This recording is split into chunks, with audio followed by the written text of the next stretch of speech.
Salut à tous, c'est Rio. Alors bienvenue tout d'abord sur Star Wars Édition France. Aujourd'hui on se retrouve pour les sorties du jour que j'ai reçues de la part de Maxi-Ref, que je tiens à énormément remercier. Laurent, Mathieu, vous êtes juste les boss. Alors donc, sortie du jour, on a l'Ornithoptère Clone, donc le nouveau support pour la gare. Vous allez pouvoir le voir en cours de la vidéo, la figue elle est terrible. J'y reviendrai, mais franchement vraiment pas mal. On verra ce qu'elle peut apporter éventuellement à votre armée. Hop. Et en second, ça, ce que j'attendais plutôt pas mal, la petite araignée naine, la DSD1. Un petit flammeur pour la CSI, voilà, moi je prends. Allez, on découvre ça tout de suite. On va commencer par le droïde araignée. C'est parti, let's go. Alors c'est parti, donc la petite droïde araignée. Un nouveau support pour 55 points. Enfin presque, mais on y reviendra bientôt. Notre véhicule terrestre a 6 PV de valeur mécanique de 4. Il défendra en blanc avec l'adrénaline d'attaque ainsi que celle de défense. La petite araignée bougera de 2, ce qui est quand même pas mal, plutôt pas mal. De toute façon, je vous affiche les images en même temps. Sur un bon petit socle. Alors je ne saurais pas exactement vous dire parce que j'ai pas de TLTT à disposition, etc. Donc c'est le socle supérieur au droïde 2K, mais du coup, voilà. Donc basiquement sur la carte, on a une arme de CAC avec un arc-en-ciel, donc un dé rouge, un dé noir, un dé blanc, et son pool de dés d'autodestruction, donc nous le verrons bien assez tôt, qui sera de 3 dés rouges avec Impact 1 et Blast 1. Blast 1, c'est déflagration. Voilà, je tiens à le dire pour les nouvelles personnes qui pourraient me suivre. Je fais beaucoup d'anglicisme, mais je vais essayer de donner le nom en français, le nom en anglais. Donc on va commencer par le mot-clé programmer. Programmer car c'est celui qui me semble le plus important. Comme je vous l'indiquais, l'araignée de base est à 55 points, mais avec le mot-clé programmer, vous êtes obligé d'équiper un protocole. Vu les protocoles, c'est pas forcément cher payé et certains sont vraiment top. Ensuite, du coup, elle aura 2 mots-clés qui vont de pair, donc grimpeur expérimenté et véhicule grimpant. Donc pour lui ajouter encore plus de mobilité, même si je pense pas que vos araignées vont grimper partout. Voilà, ça permet de passer au-dessus des barricades sans souci, des bons petits murets sans souci, parce que du coup, vous prenez la hauteur de la figurine avec l'antenne. Donc du coup, ça fait déjà pas mal. Et ensuite, le mot-clé armure 3. Donc vous pouvez bloquer 3 touches de base lorsque l'araignée subit la foudre de l'ennemi. Donc vraiment bien au vu de sa défense en blanc. Éventuellement, combiné avec un certain protocole, vous obtiendrez quand même une araignée avec pas mal de survivabilité.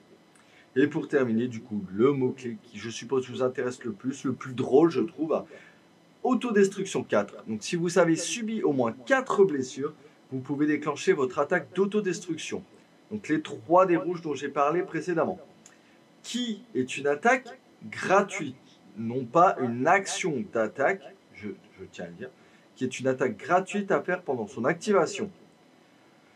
Vous pouvez donc effectuer une attaque avec une de vos armes et ensuite vous faire exploser. Donc, typiquement, vous visez, vous tirez avec une des armes qu'on verra plus tard et ensuite vous vous faites péter. Car se faire péter, je le rappelle, n'est pas une action d'attaque. Donc là, sur un tour, c'est plutôt pas mal.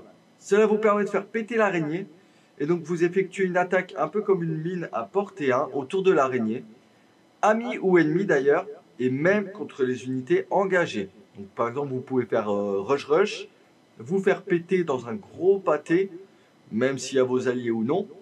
Engagé ou pas, vous toucherez toutes les figurines à portée 1 de l'unité, enfin de l'araignée qui se fait exploser. Alors donc ici, comme vous pouvez le voir, on a le droïde araignée qui est juste là.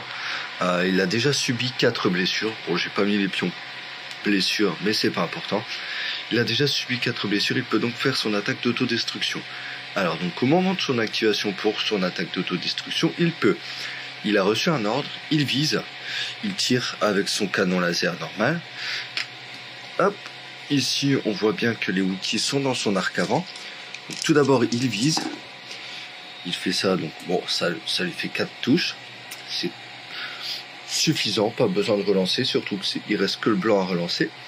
Et ensuite, je vais garder mon petit pion visé pour mon attaque d'autodestruction. Alors ici, l'autodestruction, hop, on vérifie à portée 1 de l'araignée. On a évidemment les Wookiees. On a Dooku et on a Yoda. Donc du coup ici, le pool de dés sera de 3 dés rouges, 3 dés rouges contre Dooku et 3 dés rouges contre Yoda. Et voilà comment on fait péter une araignée. Et une fois que celle-ci a pété, donc là typiquement hop, on va relancer. Donc ça fait 3 touches. 3 touches. Et hop, on en a un qui a raté sur Yoda. J'ai le pion visé pour pouvoir le relancer. Et du coup on est bien sur 3 touches sur Yoda également. Une fois que votre attaque d'autodestruction est terminée, vous retirez l'araignée du jeu et vous posez les pions suppression sur les Wookiees, sur Dooku et sur Yoda. Vous pouvez également utiliser les pions verts de l'araignée pour cette attaque, ce qui n'est pas le cas des mines. Attention. Donc après avoir effectué toutes les attaques possibles, vous retirez la figurine du jeu. Et très important, les attaques d'autodestruction sont des attaques à distance.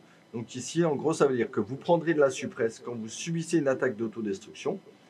Vous pouvez difficilement l'esquiver, mais vous pouvez évidemment utiliser des esquives pour contrer ce genre d'attaque. Vous pourrez lui ajouter des armes qui seront les Nose Mounted. Donc du coup, c'est le nom de l'arme frontale. Donc ici, par exemple, on va parler du lance-flamme. Donc ce sera le lance-flamme frontal. Voilà. Donc on a dans un premier temps un super lance-flamme que j'attendais vraiment avec impatience. Pour 15 points, ça vous donne un dé rouge, un dé blanc à porter un par figurine de l'unité adverse qui défend. Mais je rappelle tout de même, car cela peut arriver, que le lance-flamme ne fonctionne que si les figurines ennemies sont visibles. Donc, par exemple, si vous vous trouvez à porter un d'une figurine, mais le reste de l'escouade est masqué par un muret, par exemple, vous ne pourrez tuer que la figurine visible. L'arme aura évidemment fixe avant, donc pas d'attaque à 360 degrés, mais ici rien de surprenant. Forcément, Blast, donc Blast déflagration, qui ignorera le couvert. Hein. Voilà. Perso, j'adore. Pas forcément le truc le plus fort pour moi sur une unité qui a 6 PV en dés blancs, mais on va pouvoir vraiment s'amuser un peu à faire des listes barbecue pour la CSI. Et ça, je l'attendais plutôt sévère. Ensuite, on aura le canon blaster ionique frontal. Donc pour 10 points, alors ça tirera à portée de 4. Donc ici, c'est vraiment l'inverse du lance-flamme. On a de la longue distance. 3 noirs, 3 blancs, donc c'est déjà un joli pool d'attaque, mais la carte s'épuise. Pourquoi s'épuise-t-elle? Parce qu'elle a ion 1. Toutes les armes à ion s'épuisent. Elle aura également impact 2, mais également cycle. Donc la carte se redressera d'elle-même toute seule. Cycle, donc c'est à la fin de votre activation, si vous n'avez pas utilisé cette carte, vous la redressez. Donc typiquement, T1, vous tirez avec, vous l'inclinez. T2, vous ne pourrez pas tirer avec. T3, pouf, ça revient tout seul. Pour remettre un pion. Donc, si vous faites des doublettes d'araignées, vous pouvez soit complètement cancel les 2 actions d'un véhicule, soit vraiment enlever une action d'un véhicule à tous les tours. Excellent. Et ici également fixe front, donc fixe avant, rien d'étonnant. Par contre, celle-ci, j'aime beaucoup et le artwork de la carte est vraiment, vraiment canon. Et pour finir, on aura pour 15 points le canon laser frontal, portée 1-3, on aura un dé rouge, 3 dés noirs, 1 dé blanc, critical 1, sachant que l'araignée surge déjà en attaque, ça se prend si vous voulez taper un peu dans les tanks, pourquoi pas. Et fixe avant, bon. Voilà, ici pour moi c'est l'arme de base, c'est l'entre-deux. Mais vraiment, l'arme que moi j'aime beaucoup, c'est l'armaillon. Hein. Clairement, ça va être chiant de fou d'affronter ça si vous aimez jouer les AAT, les TX, les sabres. Enfin bref, ça va devenir vraiment une plaie pour les véhicules de l'armée.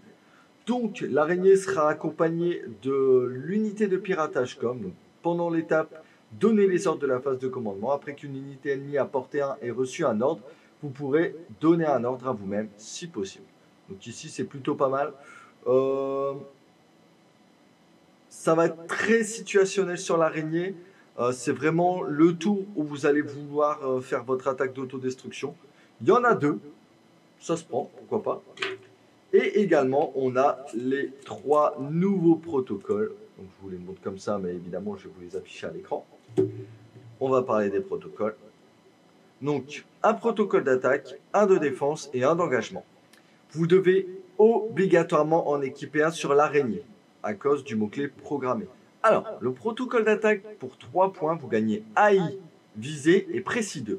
L'AI vous oblige à viser en première action si vous n'avez pas de pion ordre, mais couplé au précis 2, à la limite, c'est vraiment pas grave. Ça vous permet de relancer jusqu'à 2 dés supplémentaires lorsque vous dépensez un pion visé. Donc vous rejetterez 4 dés sur une relance de dés. Donc je trouve ça bien fort. Et AMG, si tu m'entends, je veux bien que tu mettes ce mot-clé programmé, donc pouvoir ajouter les protocoles sur les droïdes de cas. Alors là, ça me ferait extrêmement plaisir. Peut-être pas sur les Staps, ce serait un poil pété, mais au moins sur les 2 cas, ce serait excellent. Seconde carte, on a le protocole de défense, 3 points également. Mais ici, on a High Dodge, Agile et Manœuvre improbable. Donc, tout pour ajouter de la résistance, comme je vous le disais précédemment. On a de quoi rajouter de la résilience vraiment à l'araignée. Donc, vous générez un pion esquive en première action si vous n'avez pas de pion ordre, qui revient lorsque vous l'avez dépensé suite à une attaque, grâce à Agile. Et vous pouvez également annuler les crits. Donc c'est plutôt solide. Ce protocole-là, moi je le vois plus sur le futur tank CSI qui va arriver. Mais pourquoi pas? Si vous voulez vraiment ajouter de la résilience à vos araignées, c'est plutôt pas mal. On va terminer avec le protocole d'engagement. Petite inflation ici, 5 points. AI attaque au mouvement, donc ce qui permet de vous donner d'autres choix. Permet du coup sur une unité agressive de rester agressif. Donc si vous voulez vraiment une unité qui se rapproche, c'est bien à coupler lorsque vous avez le lance-flamme. Ça vous permet de bouger directement, du coup pas de visée ou pas de dodge, mais de bouger ou d'attaquer direct. Donc voilà, pour moi ce protocole-là est vraiment bon sur le lance-flamme. Après, bon. Et voilà pour cette petite araignée, donc vraiment cool.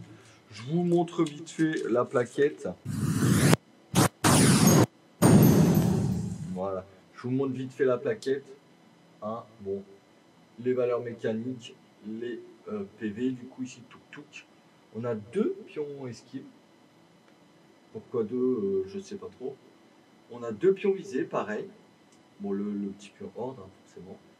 Et voilà, bon, c'est toujours d'aussi bonne qualité pour la petite araignée. Et on va passer tout de suite à l'ornithoptère. Comme ça, on pourra faire la comparaison.